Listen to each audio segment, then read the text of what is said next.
L'empire du Gabou, Trouban Kansalan.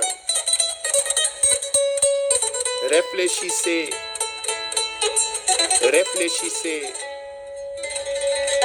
réfléchissez bien sur cette histoire, parce que la modulation sera au maximum de sa puissance. Tout en nous faisant voyager très loin dans le passé pour interroger ces pages douloureuses et tristes, faisant de nous des nostalgiques. L'on ne saurait raconter cette histoire sans tenir en compte l'appartenance de celui qui relate ces dites pages faisant allusion à une quelconque partialité, dans la mesure où, à beau se vêtir de la peau de chien, le chat finit toujours par miauler. Ce royaume théocratique que nous allons vous faire part est de par son origine et de par sa dislocation, tout en espérant que ça serve à nous situer par rapport aux générations futures, voire de bien asseoir sa quintessence afin de leur permettre de pouvoir s'y identifier. Le Gabou est un ancien royaume manding fondé en 1537, couvrant une partie du Sénégal, précisément le sud, de la Gambie et de la Guinée-Bissau. C'est un royaume théocratique non musulman dont nous allons citer quelques-uns de ces rois les plus célèbres de l'Empire, tels que Mansaïri Kutuba de Djimara, Daso Mansa Waliba de Pachana,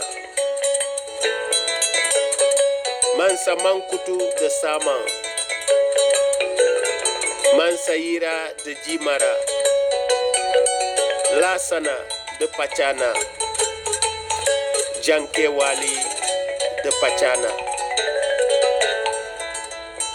Mama Janke Wali, né à Kabendou, Pachana, un des guerriers et le dernier souverain de Gabou. Fils de Janke Sané,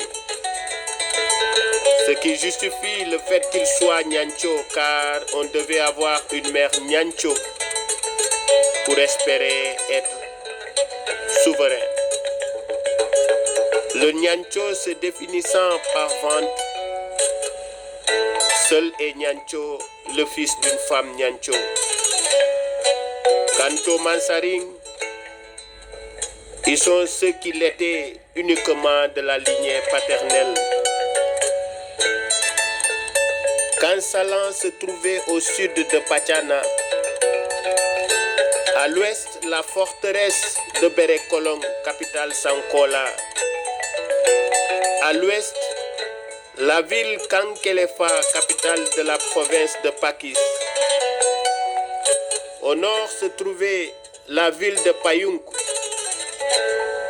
Quant au Propana, il était bordé par les trois provinces Nyancho et faisait frontière avec le Mana et le Pakis. Cette position privilégiant en fait tout à la fois le centre politique et géographique du Gabou au cœur même du Tiramagan-Banko.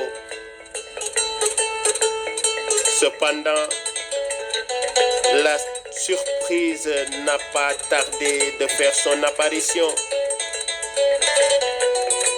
Après avoir tardivement su l'arrivée de l'ennemi et l'approche de cette surprenante attaque, avec une armée de 45 000 combattants.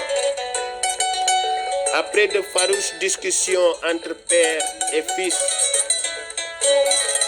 Mama Dianké Wali, n'ayant pas salué le comportement de son fils, lui demanda de s'éloigner de sa vue. Toura, fils aîné de Mama Dianké, et ses troupes décidèrent de quitter le Gabou vers d'autres destinations pour que l'héritage ne soit pas en vain.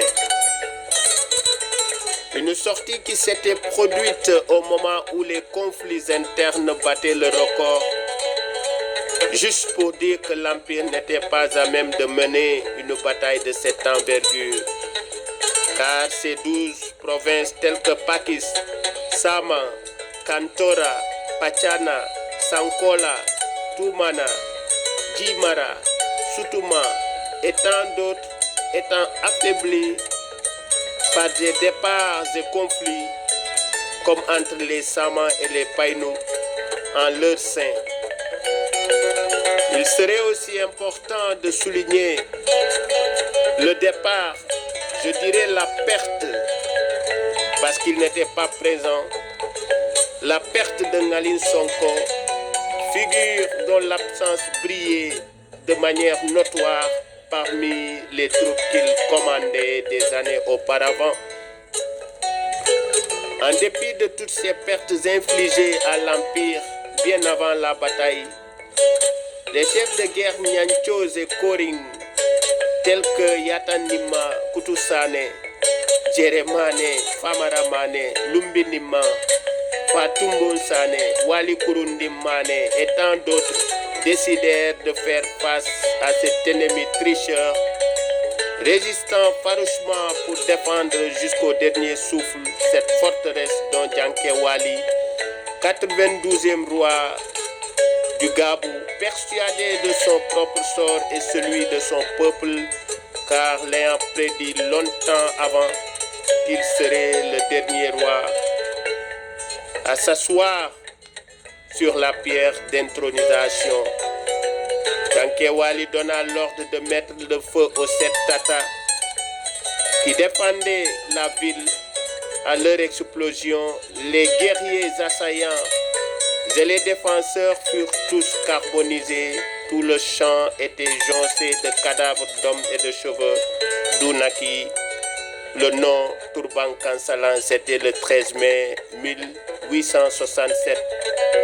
Je ne m'enfuirai jamais de la capitale de mes ancêtres, disait-il. Ce fut la dislocation de l'Empire.